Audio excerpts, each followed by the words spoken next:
Hello and welcome to your daily dose of Satoshi's news. Today's date is Friday, the 27th of June, 2025.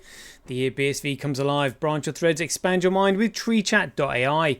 All your posts put on chain. Right, let's see what we've got today. So we've got this post here from CSW saying frogs in France now demanding welfare. Liberté, Eglité, or was that, I think is that Eglité? It's a Rebite, yeah. An article here from Bryan Daugherty, which we'll have a look at. We'll just see what these shitcoiners are up to now. Saying US home mortgage regulator considers Gregcoin amid housing crisis. What a joke. I'm quite interested in reading through this article here from CSW. The little coin that wasn't afraid. I haven't seen that yet. We'll have a quick look at the figures. Got some 365 days of Bitcoin history. The Keller and Schweller countdown. And then that'll be the end of the show. Right. Let's get into it. Satoshi, like a cowboy in the West, riding on the blockchain that they call the very best. 1 million strong, them transactions flying free. Just wait for the Terra node, you'll surely see. Here we go. Right, so CSW said frogs in France now demanding welfare. Well, it was only a matter of time. First they got their lily pads, then the Swamp Preservation Act, and now the frogs of France have waddled straight into the Ministry of Social Affairs, croaking for universal basic flies. That's right, amphibians, long content to bask in the glorious obscurity of wet, ditched and baguette-crusted ponds, have evidently discovered bureaucracy, and they want their fair share. Because why hop for your supper when the Republicans subsidise it? Jean-Pierre Legrouilly, I'm probably murdered that name there, spokesfrog from the Union des Brachens Ignes, issued a statement today from his bidet-turned-podium. We demand housing with proper humid control, fly rations twice daily, and a national holiday to commemorate our heroic resistance against the heroines. Of course, the usual suspects were quick to jump on the lily wagon. Partisan eco-activists staged a die-in outside and Jardin de Plantes, dressed in green face paint, croaked in unison. Passe de Passants Marais, murdered that as well. Meanwhile, Macron, under pressure not to lose the vital frog vote, hinted at a new tax on escargot to fund frog care. Critics, however, are unconvinced. It's absurd, said Etienne Dupont, a local plumber. I work 12 hours a day and these frogs sit around, inflate their throats and talk about intersection allergy politics. Is it algae politics? Still, the tide is turning, with the EU Parliament now considering amphibian reparations and Luxembourg granting temporary pond asylum. One thing is clear, the French frog isn't going back to the bog. They've tasted entitlement and it tastes like frog grass. Oh, good. Oh, the frogwa.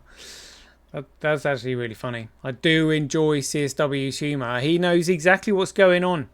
And that's really good to know, because, like, jeepers, one of the richest men in the world and the only men in the world that can actually get us out of this predicament. But we know it's all by design. You know, just look at the Bible, Book of Deuteronomy and all that. That is exactly what they're doing to us. You know, replace the natives. It's an invasion, and it's an insidious invasion is what's going on. Let's see what Bryan Daugherty says here. So he says, at Grok Analysis, Bryan Daugherty's 2025 crypto prediction, February posts are tracking 70 to 80% accurate so far. Tether fading, stablecoins rising, what's next? Crypto's collapse, America's Trump House stablecoin secured US supremacy in the digital age. Tether's last stand, the collapse that rewrote crypto. So let's have a look at this one. Crypto's collapse, America's triumph, how stablecoin secured US supremacy in the digital age. It's early 2025. The cryptocurrency market is a glittering colossus teetering on the edge of history. Bitcoin Core, that's Gregcoin, towers above the $100,000 mark. Its mantle, a digital gold, gleaming brighter than ever. Tether USDT, the wild, unregulated stablecoin, pumps life into the system, channeling billions in daily trades with a relentless force. Their air crackles with trader excitement, confidence surges like a tidal wave, and the horizon seems infinite. But look closer, fault lines are spidering through this golden age. Regulatory whispers turn to rumbles, threatening to upend the crypto kingdom. What unfolds next is a seismic tale. Bitcoin's crown slips, Tether buckles, and a bold new order of bank-issued stablecoins forged in regulation, fire, and corporate might claims the financial throne. The Trump administration seizes this moment, with a fierce grip channeling its ambition for American supremacy into a bold dual strategy, stablecoin dominance and market control. Through the Stable Act, or Genius, and the Market Infrastructure Act, the Trump administration isn't just regulating, it's orchestrating a deliberate power play to lock US supremacy over the future of digital finance. Stablecoin legislation hands US regulators banks sole control over stablecoin issuance, binding the digital economy to the US dollar and magnifying its dominance in global trade and institutional finance. Coupled with a Market Infrastructure Act sweeping reconstructing of the crypto markets, this isn't a major adjustment, it's a decisive 1-2 punch, fusing cutting-edge innovation with an unwavering drive for American preeminence. The ripple effect on monumental consolidation of financial power. Unruly outliers like I think that's Gregcoin and Tether are shoveled aside. Their clout funneled into American banks and tech behemoths.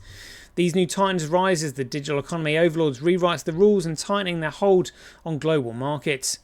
Geopolitical leverage. As the G7 rallies behind US stablecoin standards, America's sway surges outwards. Rival currencies like China's digital yuan find themselves cornered, outmaneuvered by a dollar-driven bloc that cements US influence against a backdrop of global rivalry. Economic supremacy. The USD-backed stablecoins don't just defend the dollar throne, they extend its empire. With digital assets fueling cross-border deals and corporate adoption, American financial norms become the world's yardstick, leaving other nations to confirm or crumble.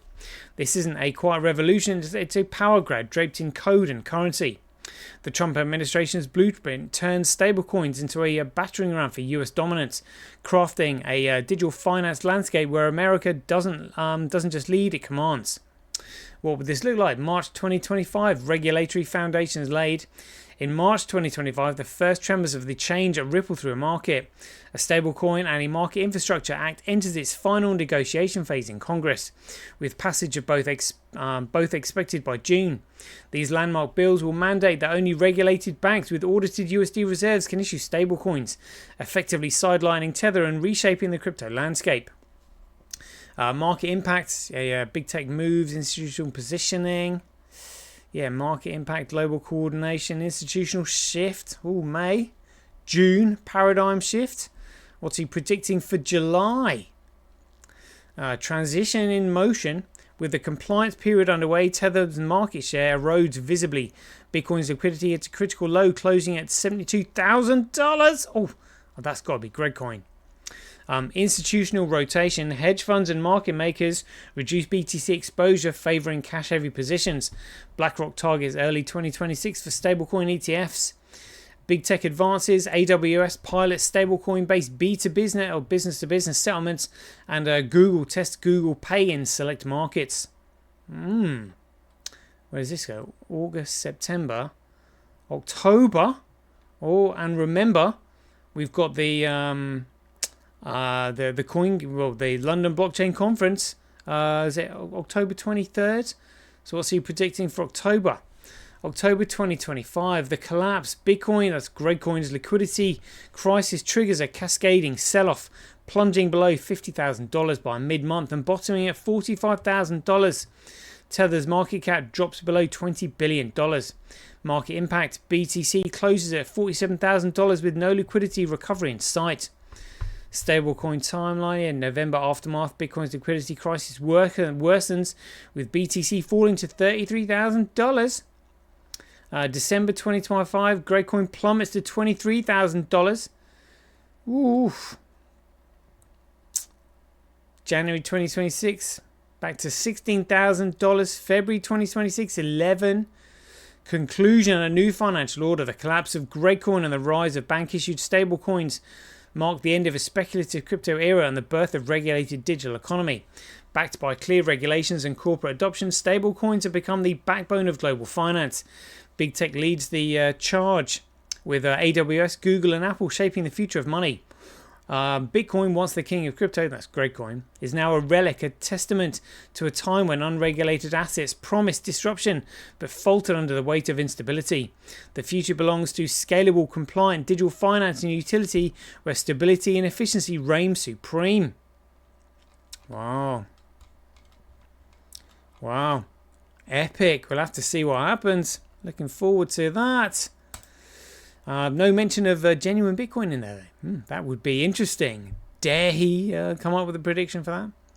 So Cointelegraph has said here, US home mortgage regulator considers Gradecoin amid housing crisis. What a joke. The head of the FHFA said his agency is considering how Gradecoin is counted in qualifying for a mortgage. The US Federal Reserve Home Loan Regulator is looking into how crypto holdings could help mortgage seekers qualify for home loans. The move comes amid a decline in the number of mortgage applications in recent years as the US experiences a housing crisis. In a statement on X on June 23rd, Bill Poodle, head of the Federal Housing Finance Agency, said his agency will study the usage of cryptocurrency holdings as it relates to qualifying for mortgages. I guess they're just trying to find out what sort of crypto holdings people have got.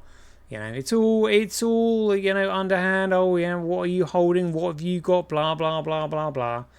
You know, yeah, just tell us what you're holding, and we might give you a mortgage. Is what I'm reading into that. What a load of crap. Right, let's get into this article. CSW are on a roll here. June 16th, the little coin that wasn't afraid. A small, curious digital coin named Bitty lives in a world where big banks and grown-up governments rule over the flow of money. But Bitty isn't interested in fancy suits or expensive briefcases. He just wants to help people buy cookies, tip the baker, or send a smile across the world for just a penny. But when the big controllers find out, they try to stop him. What they don't expect is how powerful one little coin can be when it chooses to be free. Oh, loving this, loving this. In the humming, blinking, silently confused world inside a computer, where wires dream of being spaghetti and every beep thinks it's important, there was born a coin. Not a big coin, and not a heavy coin, not even a particularly well-minted coin. He was small, round, and had the sort of cheerful glint that suggested he'd help you buy a biscuit and ask nothing in return. His name was Bitty, and Bitty had one mission in life: to be useful in the tiniest, most convenient ways imaginable, solving the inconvenient.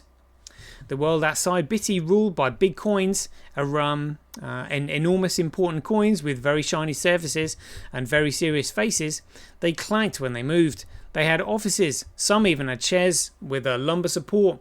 These coins didn't roll, oh no, they processed, they were transferred, they required forms in triplicate just to sneeze. And they didn't like Bitty, not because he was bad, but because he was small, and worse, he was fast. Oof. Bitty zipped through cafes, bus stops, bookshops and browsers, leaving behind just enough to say thanks or nice song, or here's a penny for your poem.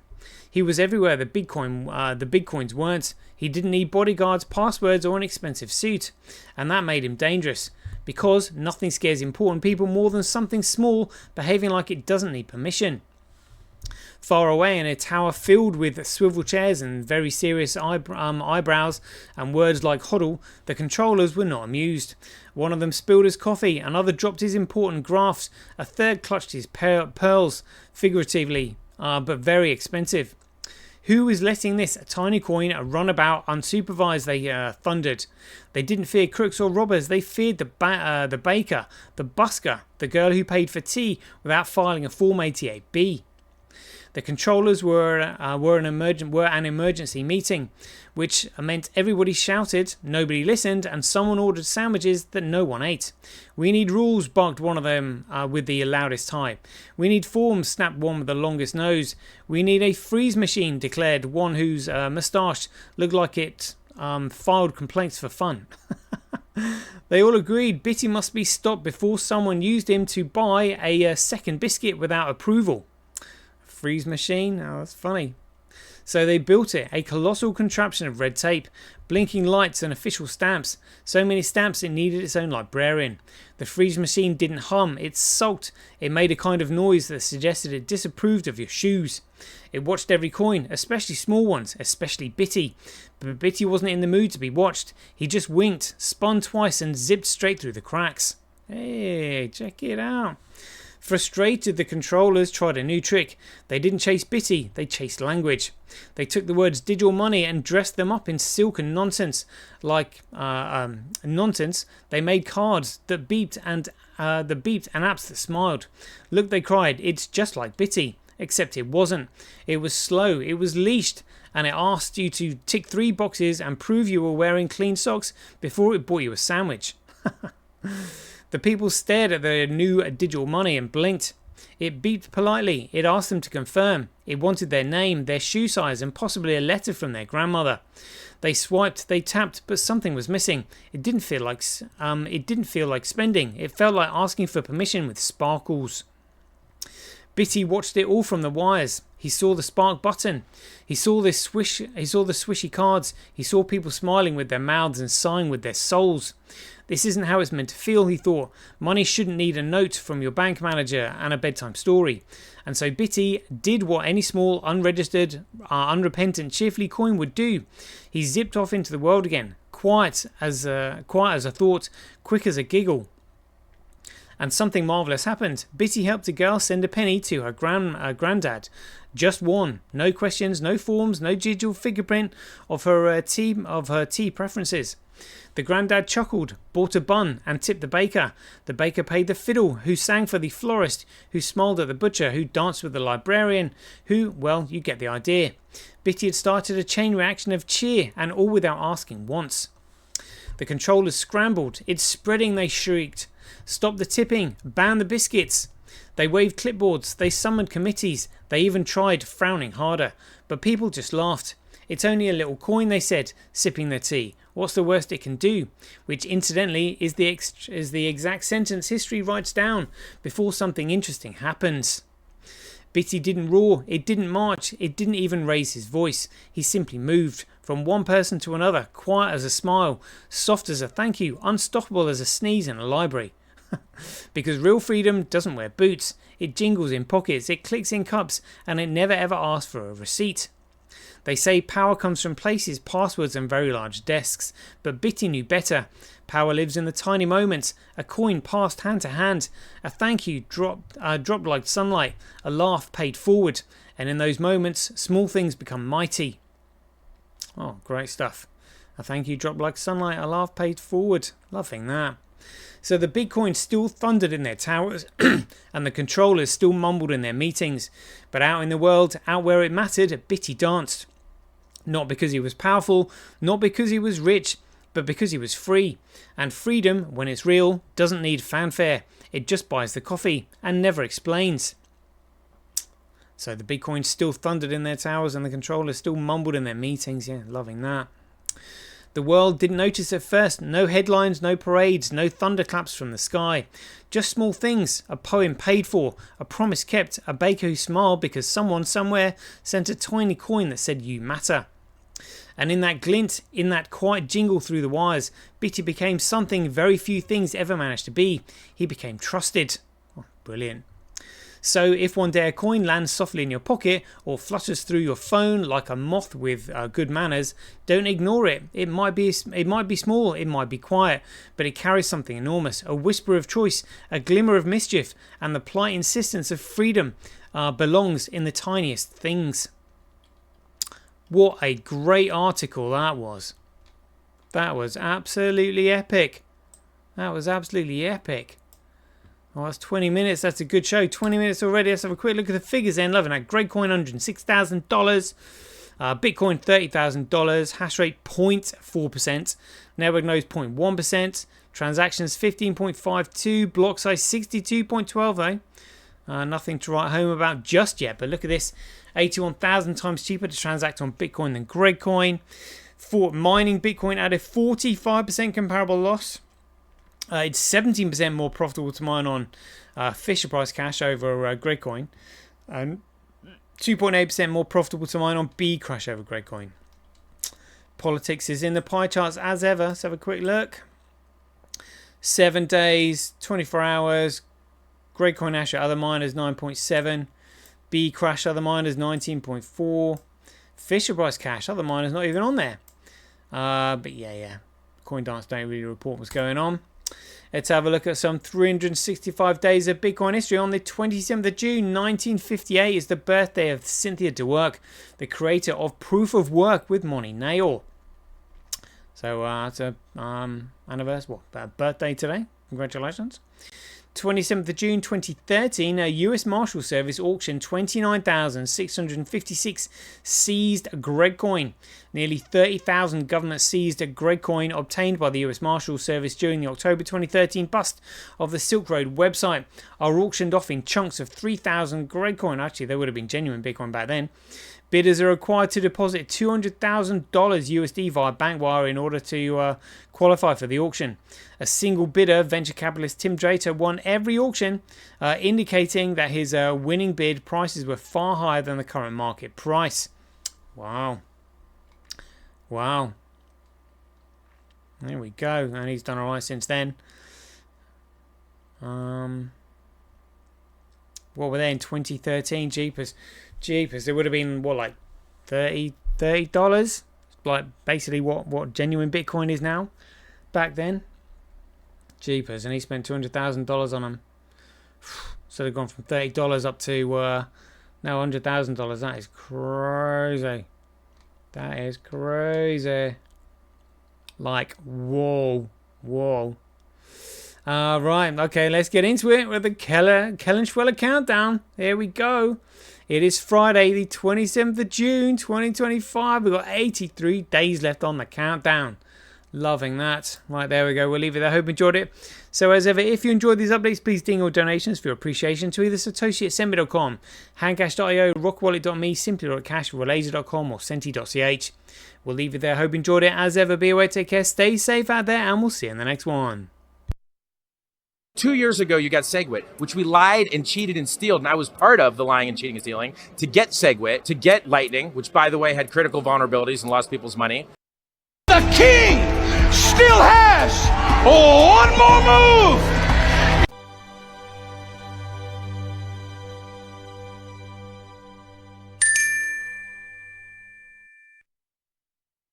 Remember, Bitcoin is BSV. Everything else is BS.